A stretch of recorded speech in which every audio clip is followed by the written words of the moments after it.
Welcome traders and investors from across the globe. This is Fugazi, aka CryptoMill13, and as always, striving to achieve absolute freedom.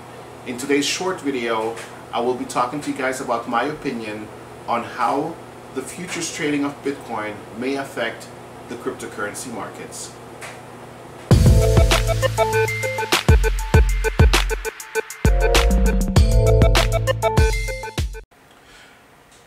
As some of you guys already know, the CBOE actually started trading futures today, Bitcoin futures. And a lot of people are somewhat afraid, thinking that now that the traders are able to short the market, that it may affect the market and actually drive down the prices of Bitcoin. So basically, a lot of people are somewhat afraid that it's going to, the futures exchange is going to affect the market in a very negative way, being able to play with the prices, driving them up or, driving them down. So, and here's my thought on this, okay? And I used to trade futures for a while, and, people are afraid that now that traders are able to short Bitcoin, they think that it's going to manipulate the market and it's going to drive the prices down.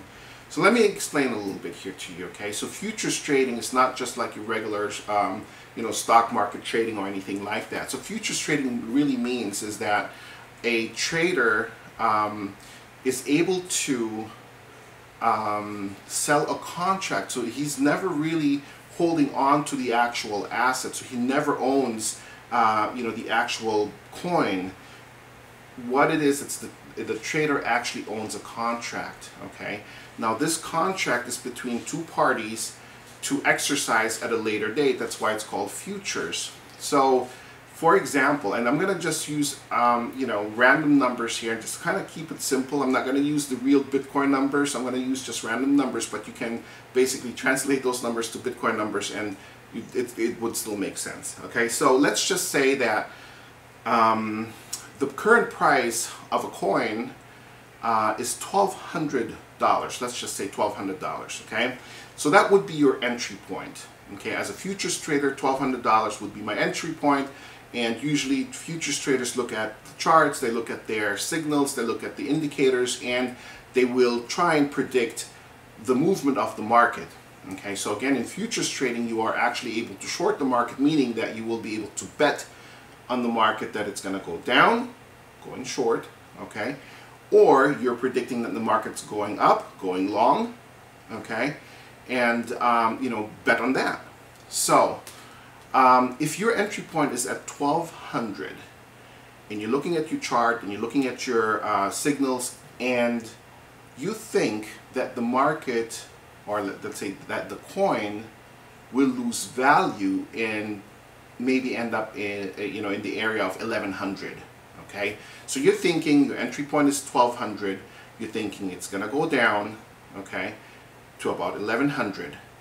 So you can bet on that, but again, since you don't really own the coin, you write a contract to somebody else and say, I'm predicting that the price of the coin at such and such date will be $1,100. Okay, so you're never really manipulating the market. Okay, you're not an actual player in the market where you're, let's use an analogy here. Okay, soccer. Okay, because it's such an international sport. When you're playing soccer, you have two teams. You have players that are playing against each other. So it's actually the players, okay, that predict, or not predict, but it's actually the players that will determine the outcome of the game, right? So, and then you have people on the outside watching the game, and they're putting out bets. One team says, Team Red is gonna lose and Team White's gonna win. So they're placing all these bets, but they never really manipulate the game, right? And it's the exact same thing with futures trading, okay? So these futures traders, they're not really holding any kind of assets. It's just a contract that they have, and looking at the charts and the graphs and, and all the signals, they make a prediction on where the market's going to move to. So, again, they're not really in control of the movement of the market. So what's my point? Well, my point is if they're not in control of moving the market, then we should not be afraid that they're able to short the market because we think that it might actually drive the price down. That's not really how it works, okay? So again, the market moves whichever way it wants. And who manipulates that? It's the actual people that hold the coins, okay? So those are the ones that manipulate the price. It's about, you know, like you guys already know, it's about, you know, supply and demand. So, and who's supplying and who's demanding? It's the people that have the coins and the people that are willing to buy the coins, okay? Futures traders are just sitting back and, well, sitting back. The futures traders are basically just sitting there and predicting which way the market's gonna go. So they don't ever really influence the market. However, with that said, sure, there's a way for them to influence the market, okay, but indirectly. And it's all about FUD, okay? So basically they could say, well, I'm predicting, let's say you have this professional futures trader that has been so successful in the market, you know, that a lot of people look up to and say, oh my goodness, you know, he's the guru. Whatever he's saying, the market's going to go that way because he's done his work and he's done all his, you know, his due diligence. So I know that when he says the market's going to go down, I'm sure the market's going to go down. So if you know somebody like that and you hold, you know, let's say a bunch of coins, right? And this guy says, oh, I know and I'm predicting the price is going to tank. So as a coin holder, what am I going to do? Right? I'm now afraid that the price is going to go down because this guy says it's going to go down. So what do? I will sell. So indirectly, the futures trader now has affected the price of the coin because he now indirectly, you know, influenced the person, the player, the actual player who had the power, okay, to affect the price. He influenced that person to sell. Okay, so that's really the only way a futures trader, and again, this is all simplified, guys. Okay, I know professionals out there, they're looking at this video and they're gonna be like, oh my God, this guy's full of crap. Listen, I'm trying to keep it simple for all the people that may not know this.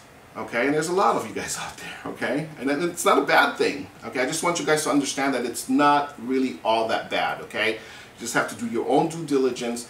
You have to look at the markets and you just kind of, you know, use common sense, okay?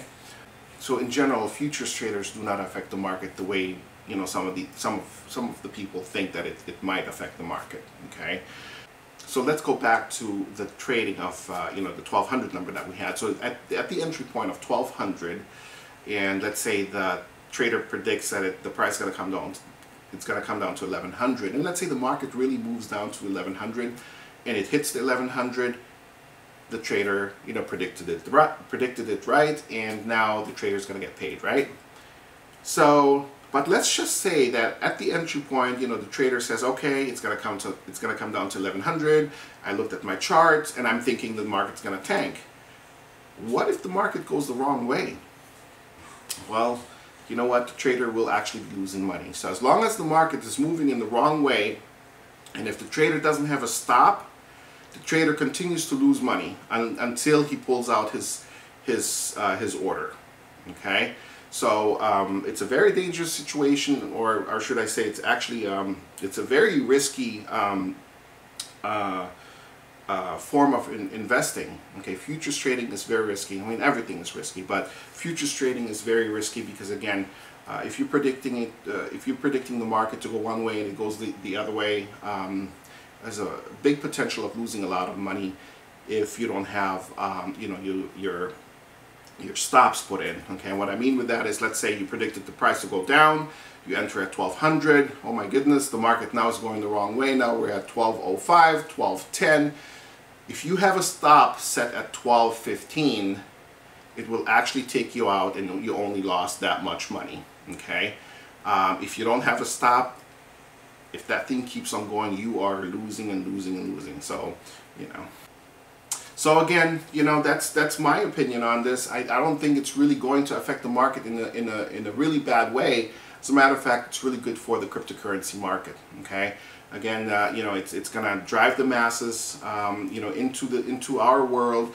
A lot of money is going to be funneled. It's going to be funneled from the old world right into the digital world, and it's just big exposure and more money coming into into our cryptocurrency world. And please don't take anything I say as financial advice. I'm not a financial advisor, okay? Everything I do is for myself. I don't want you guys copying anything unless you guys do your own research, okay? Never trade money that you cannot afford to lose. Okay, that's a very, very bad thing, okay? And again, do your own due diligence. Don't just blindly follow anybody out there about any kind of trading moves or anything like that, okay?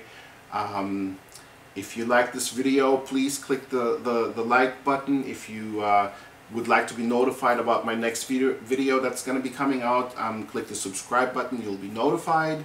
And again, it's probably going to be a few days until I come up with my next video. And until then, continue to strive to achieve absolute freedom. See ya.